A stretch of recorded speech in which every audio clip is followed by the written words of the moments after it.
He was 30 and stranded. No active grant for the first time in 7 years, no academic position to return to in the autumn after a small university restructuring he had read about in an email in March. No marriage to come home to since the apartment in Sopokachi had emptied in November of the previous year. Just a faded khaki Gore-Tex shell that he had bought, used at a small mountaineering shop in Calle Sagarnaga in La Paz 5 years before, an ice axe held in his right hand, a weathered olive-green 50-liter technical pack with a blue and orange climbing rope coiled over the right shoulder, and a small folded set of glaciological field notes from his last published paper on the retreat of the Ilampu, South Face Ice Patch, between 1985 and 2024.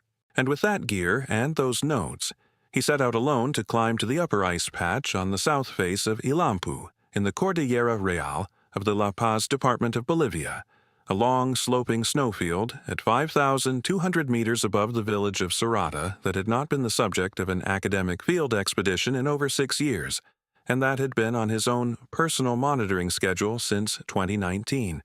The ice patch had been retreating since the late 1970s. The most recent satellite imagery had shown that the lower edge of the patch had pulled back another 14 meters in the dry season of the previous year. Sebastian had been planning the climb for 11 months. He had registered his route with the Regional Rescue Service in La Paz the morning he had left the city. He had taken a small inn at the edge of Sorata for 2 nights before the ascent. He had eaten a quiet dinner of llama steak and quinoa stew at a small restaurant beside the inn on the second night and had slept badly and had been on the trailhead before sunrise. The first 6 hours of the trail had been routine. The path climbed steeply through the alpine paramo grasslands above the village and emerged onto the lower edge of the snowfield at about 10 in the morning. The day had been clear and very cold, and the sky had been the deep, hard blue that the Cordillera Real had at altitude in the dry season. He had been making good time. He had been thinking, walking up the scree below the snowfield, about the satellite imagery and about the lower edge of the ice patch and about a particular dark anomaly that had appeared in the most recent imagery from late October that he had not been able to explain from the desk in his small office at the Universidad Mayor de San Andrés. The anomaly had looked, to him, like a metallic reflection in a place where there should not have been one. But what nobody knew, until the morning Sebastian Rios crested the lower edge of the ice patch and saw what was waiting in the snow at the base of the dark anomaly, was that the snowfield had been holding the broken remains of Vuelo 47 of Lloyd Aéreo Boliviano since the early hours of the 9th of January 1948. A Lockheed Lodestar twin-propeller flight from La Paz to Cochabamba that had crashed into the south face of Ilampu in a sudden midsummer snowstorm with 17 souls aboard, and whose mail compartment had been buried by the same storm that had taken the aircraft, and whose mail sack had stayed in the deep ice through 76 summers and 77 winters until the warm January of 2024 had retreated the snow far enough to expose its upper third. Before we continue, if these stories of climbers and forgotten places matter to you, hit subscribe so the next one finds you. We're climbing onto a high Andean ice patch that has been holding a flight from January 1948 closed for 76 years, and what was sealed inside the mail sack of Vuelo 47 has been waiting for almost as long as the Cold War lasted. Sebastian Rios had been 30 years old for 2 months. He had been alone for 6. He had been a glaciologist with the Instituto de Investigaciones Glaciológicas at the Universidad Mayor de San Andrés for 5 years and a doctoral candidate before that. He had completed his doctorate in 2019 on the long-term retreat of tropical glaciers in the Cordillera Real and had taken the postdoctoral position at the institute the following year. He had been the lead author on 3 peer-reviewed papers and the second author on 6. The work had been the work he had wanted to do since he had been a teenager who had gone climbing with his uncle on weekends in the Cordillera Quimsa Cruz. The work had also been, in 2024, the kind of work that depended entirely on 3-year grant cycles, and the grant cycle that had funded his postdoctoral years had ended in March, and the grant he had applied for in renewal had not been awarded, and the institute had explained to him, with the careful regret of a small institute in a country where research budgets were not generous, that there had been no funded position to offer him for the autumn semester. He had been told, in the same conversation, that he was welcome to continue his fieldwork on a non-salaried associate basis until the next grant cycle, but that the Institute had no money to send him into the field and that he would have to fund any expedition himself. The marriage had ended a few months before the grant news. Carla had moved out of the small flat in Sopokachi on the second weekend of November of the previous year, after a long, quiet conversation in which she had explained that the field rotations had become harder for her to live with, and that she had decided to take a job offer in Lima that would let her start something new. She had been a journalist with a small Bolivian-Peruvian magazine that had gone digital in 2021. She had been kind in the conversation. She had not been wrong. They had been married for 4 years. They had not had children. He had moved a single suitcase of his clothes into a small studio above an internet cafe 2 streets away from the flat, and had given her the cat. He had not told his mother about either the grant or the marriage. He had told his older brother, who lived in Cochabamba and worked as an electrical engineer, only because his older brother had been the kind of person who noticed when one phoned him less. He had told his closest friend at the Institute, a fellow glaciologist named Ivan, in the corridor outside their shared office on a Wednesday afternoon. He had finished out his postdoctoral notice in May. He had spent June and July walking the lower trails of the Cordillera Quimsa Cruz with a small tent and a single cooking stove, and the Lockheed satellite imagery from October on his phone. The dark anomaly at the base of the South Face ice patch had drawn his eye every night in the small tent. By August, he had decided he would climb up to it himself. He had spent the autumn refitting his old climbing gear and rereading his own dissertation on the retreat history of the patch. He had taken a small inn at the edge of Sarata for 2 nights before the ascent. The inn had been run by a woman in her late 60s named Rosa Coca, who'd been the cook at the village's small restaurant for 40 years before she had taken over the inn from her husband when he had died in 2018. She had given Sebastian a small room at the back of the inn for 40 Bolivianos a night.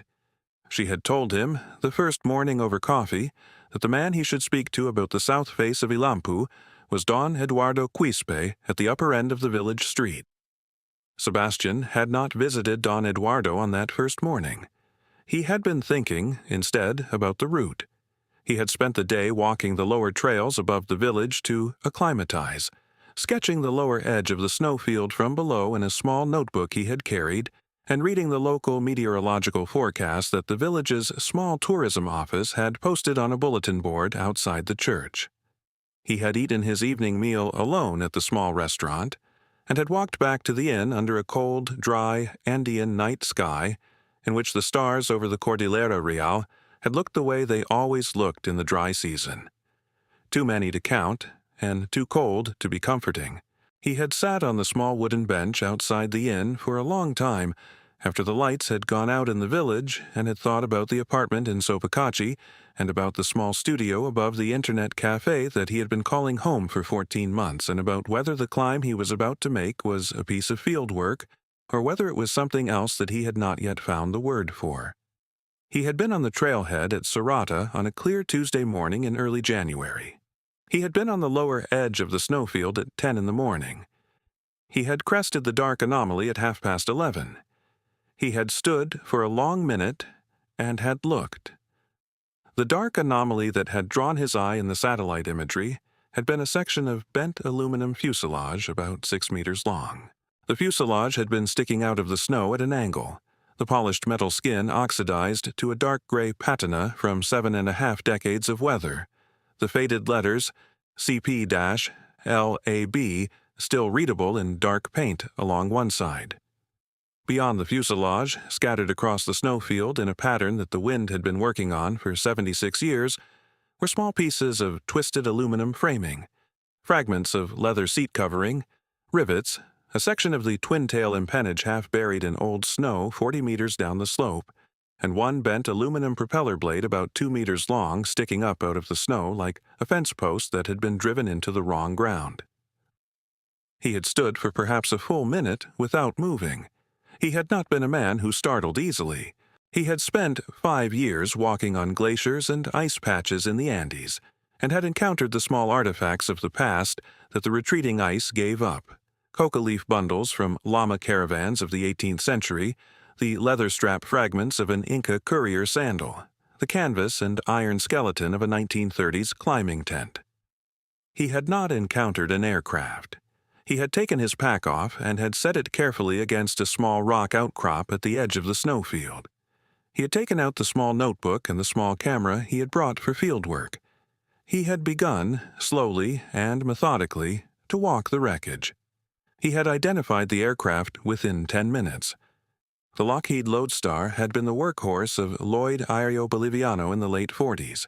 The registration prefix CP and the carrier letters LAB confirmed it. He had read about a January 1948 LAB crash in a published list of Bolivian civil aviation losses during his graduate work. Vuelo 47, La Paz to Cochabamba, all 17 souls aboard, bodies recovered in the spring of 1949 after the rescue teams had reached the site, no male recovered. The article had been a single paragraph in a published bibliography of Andean civil aviation incidents. He had not thought about the article in years. He had walked the wreckage for perhaps 45 minutes, photographing each major fragment from 3 angles, noting the GPS coordinates, sketching the layout in the notebook in a careful field hand. He had reached the base of the bent fuselage section last. The fuselage was buried at one end in deep snow that the dry season melt had only just begun to soften. Sticking up out of the snow at the buried end of the fuselage, half emerged, was a heavy rectangular shape that was not aluminum and not seat covering and not anything that should have been part of the aircraft skeleton. The shape was canvas. It was the upper third of a large mail sack. He had crouched beside the sack for a long minute. The faded printed stencil along the visible side of the canvas read, Correo Aéreo Lab, Vuelo 47, La Paz a Cochabamba, enero 1948. The drawstring at the top of the sack was tied with a small brass tag stamped 47C, the C indicating the third sack of cargo mail loaded in the aircraft. The canvas was stiff and stained, but had not torn. It had been frozen into the ice for 76 years. He had worked the sack out of the snow with his ice axe and his hands over perhaps 40 minutes, slowly, careful not to tear the brittle canvas. The lower 2/3 of the sack came up out of the snow stiff with old water and cold to the touch. The drawstring was rusted at the eyelets, but had held its weave. He had carried the sack to a flat patch of snow beside the bent fuselage and had laid it down. He had loosened the drawstring with his cold fingers. He had opened the mouth of the sack. The interior was dry. The cold of the ice patch and the canvas and the seal of the deep snow had together kept the contents in a state that no archive could have engineered on purpose. There were 47 items inside the sack, separated loosely into 3 smaller bundles by older twine that had been tied around them when they were loaded in 1948. Postal sorting bundles for 3 Bolivian regional postal districts. He counted them. 47 sealed envelopes. Letters mostly, a few small paper-wrapped parcels.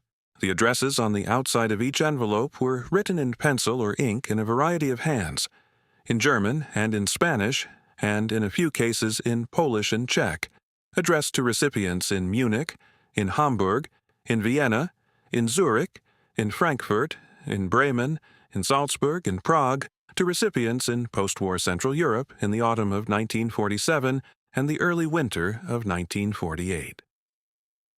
He understood, sitting on the snow beside the canvas sack with the high blue Andean sky overhead, what he was holding. He had grown up in a country whose mid-20th century history had been written in part by the German-speaking immigrants who had arrived in Bolivia in the years before, during, and after the Second World War. La Paz had a Goethe-Schule. Cochabamba had a German cemetery from the 1880s. Sucre had a small Jewish-German immigrant association founded in 1939. Sorata itself had been founded in part by Bavarian and Tyrolean settlers who had run silver mines in the Cordillera Real in the 1860s and whose descendants still lived in the village in 2024. The 47 sealed envelopes in the canvas sack were the letters those immigrants had written home in the years immediately after the war, to mothers, to fathers, to siblings, to old neighbors, to Catholic and Lutheran parishes in the small German towns and Austrian villages and Swiss cantons that had survived the war or had not. The letters had been the small private record of a particular wave of post-war correspondence. They had not been delivered. They had been frozen into the snow at 5,200 meters above sea level on the south face of Ilampu since the morning of the 9th of January 1948. Sebastian had sat on the snow beside the open sack for a long time. The wind on the south face had been steady and cold. He had felt, sitting beside the sack, the small, careful gravity of holding a thing that had been waiting for 76 years to be held. He had not opened any of the envelopes. He had counted them again to be sure. He had photographed the sack and the bundles and the printed stencil and the brass tag from a careful set of angles. He had then closed the drawstring of the sack and had wrapped the entire sack in his small emergency bivouac tarp and had loaded it into the center of his climbing pack against his back. He had taken the bent aluminum propeller blade and the small aluminum nameplate that was lying near the fuselage as a separate bundle in a fleece jacket. He had thought, sitting on the ice patch, that the wreckage itself should remain at the site, and that the aviation authorities would want to know about it, but that the canvas sack was a different kind of object, and that the canvas sack should come down with him. He had radioed the regional rescue service from his satellite messenger to log his position and his time, and had begun the descent at 4:30 in the afternoon. The descent took the rest of the day. The wind had shifted at 6 in the evening, and the temperature had dropped sharply, and Sebastian had reached the upper alpine pasture above Sarada after dark, and had walked the last hour of the trail by headlamp. He had come into the small inn at Sarada at 11:30 at night, with the canvas sack still wrapped in the tarp against his back and his hands raw from the cold, and his face wind-burned at the cheeks. The innkeeper, a woman in her late 60s named Rosa Coca, had taken one look at him and at the swollen pack against his back and had brought him a clay bowl of hot quinoa stew and a glass of mat de coca, and had not asked any questions. He had slept for 10 hours. He had woken at noon the following day and had unwrapped the canvas sack on the small wooden table of the inn's empty dining room and had asked Rosa Coca, in his careful Aymara-accented Spanish, who in the village he should speak to about a thing that had come down off the mountain and that had a date on it of January 1948. Rosa Coca had stood in the doorway of the dining room for a long second, looking at the canvas sack on the table and at the printed stencil along the side. Then she had said only that the man Sebastian should speak to was Don Eduardo Quispe, who lived in the small adobe house at the upper end of the village street and who had been a young mountain guide in Sorata in the spring of 1949 when the bodies had come down off the mountain. Don Eduardo Quispe had been 81 years old. He had been 15 years old in the spring of 1949 when the bodies of the 17 passengers and crew of Vuelo 47 had come down on mules and on stretchers and in canvas wraps over the course of 3 weeks of careful rescue work that he had been a runner for. He had been a young mountain guide for 40 years after that. He had retired in 2009 and now spent his mornings sitting in a small wooden chair in front of his adobe house with a small wooden walking stick across his lap, watching the village and the mountain. Sebastian had introduced himself in the slow, careful Aymara of a man who had grown up in La Paz and who had not been raised speaking the language at home, and who had learned it as an adult. Don Eduardo had not asked many questions. He had looked at the canvas sack on the small wooden table inside his front room and had run his thumb along the printed stencil.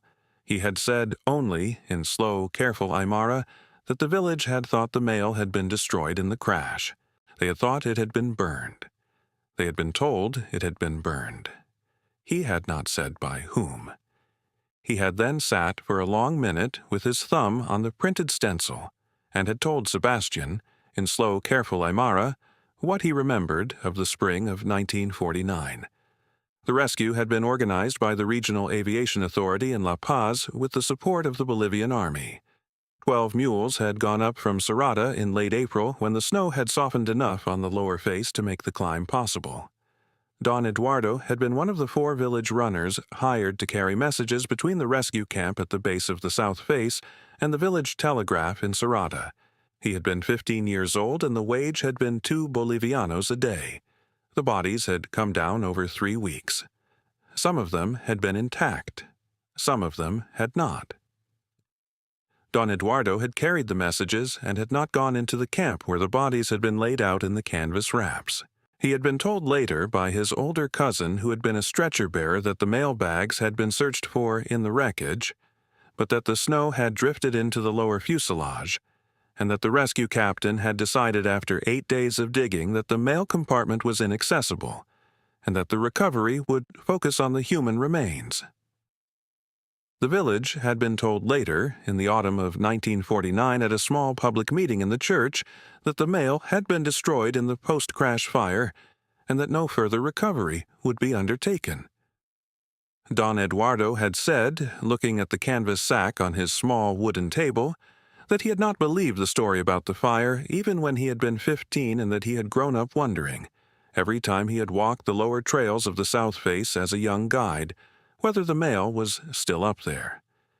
He had said, "They had told us in the church that it had burned, but the snow at the South Face does not let things burn." He had then said that the man in the next valley over who could help Sebastian find the right archive was a German priest named Vater Conrad, who had been at the Lutheran congregation in Achacachi for 30 years and who had a niece who worked at a German-Bolivian historical archive in Berlin. Don Eduardo had given Sebastian a phone number written in pencil on a scrap of paper. He had asked Sebastian to bring the canvas sack back to the village before he sent any of it anywhere. Sebastian had agreed. Vater Conrad had connected Sebastian over a series of phone calls across the next 10 days with Dr. Renate Hoffmann of the Latin America Institute at the Freie Universität Berlin.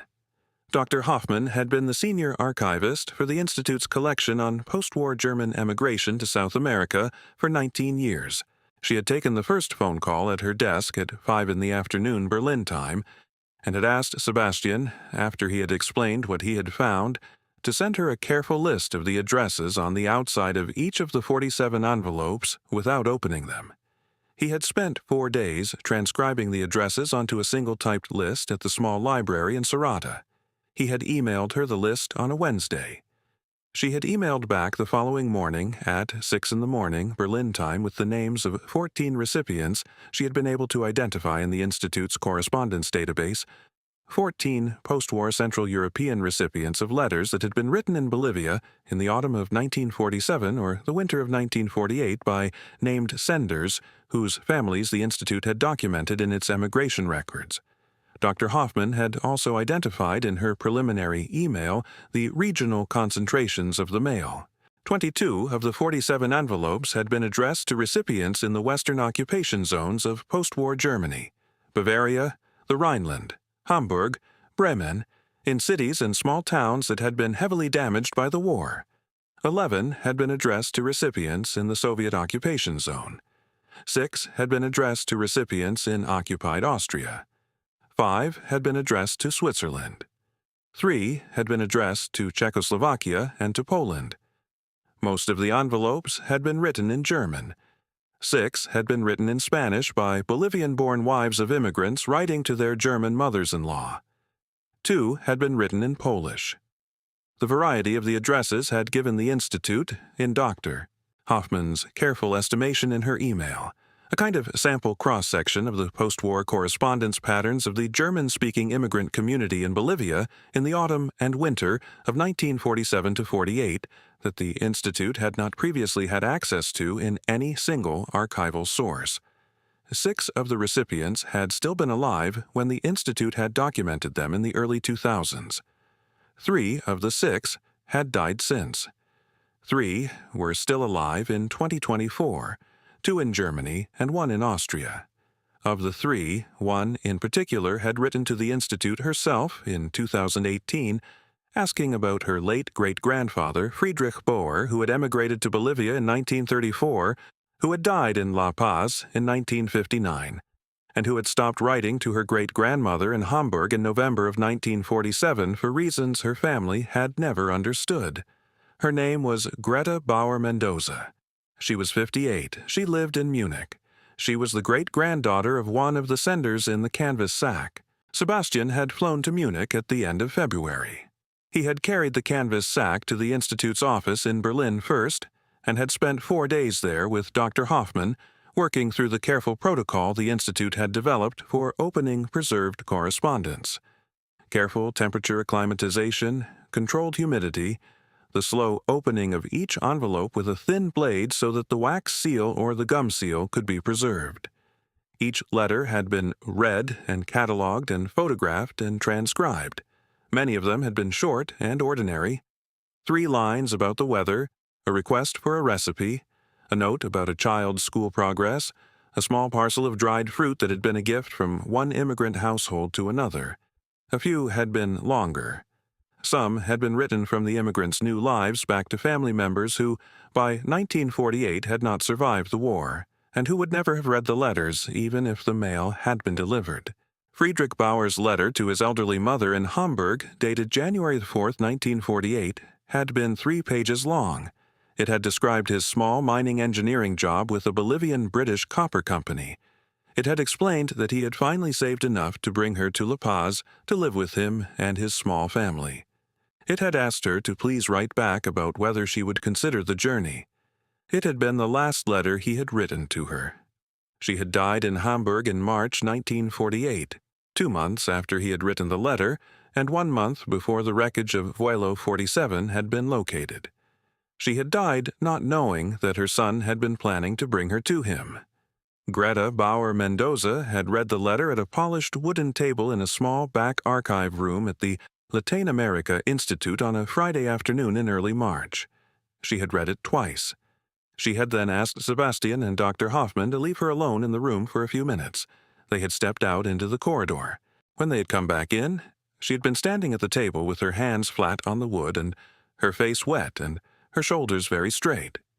She had said in careful German that her great-grandfather had been remembered in her family as a man who had stopped writing home, and that her grandmother and her great-aunt had spent the rest of their lives trying to understand why. She had said that the family had assumed, all those decades, that he had simply chosen to stop. That he had chosen, in the autumn of 1947 in his second life, on a different continent, to let his old life close behind him. The letter on the table now told them very clearly that he had not. He had been writing. He had been planning to bring his mother to him. The mail had not arrived because the mail had crashed into a mountain in January 1948 in a country whose name had not even been on his elderly mother's mental map. She had said that she would carry the letter back to Hamburg the following week and lay it on her great-grandmother's grave at the small cemetery in Altona where the family had buried her in the spring of 1948.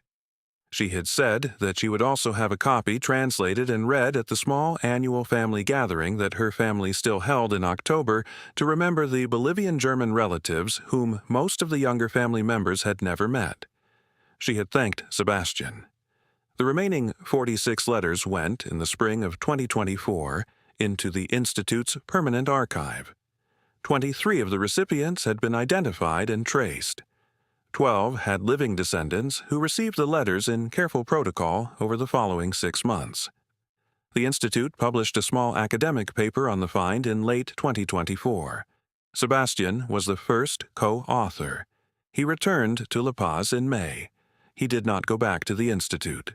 He took a position with a regional environmental ministry in El Alto, monitoring the long-term retreat of glaciers in the Cordillera Real on a state contract that paid less than the postdoctoral grant had paid, but that would last for 4 years.